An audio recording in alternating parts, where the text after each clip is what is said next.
Sa mga engineer o mga contractor ng flood control project,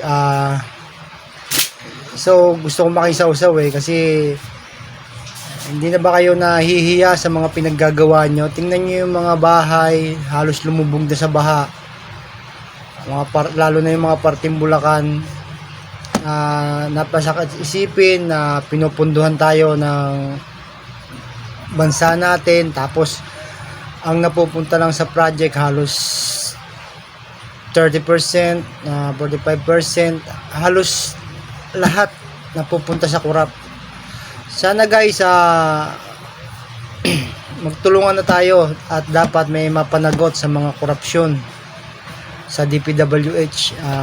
Ako nga pala si Ike, isa rin akong contractor pero nagtatrabaho ako ng parehas. Hindi ako ganun kasakim sa pagsingil sa mga kliyente ko. Sana magbago na tayo kasi walang mangyayari sa atin pag ganito tayo. Malaking project yan, mga flood control project. So guys, advice ko lang, mahiya naman kayo.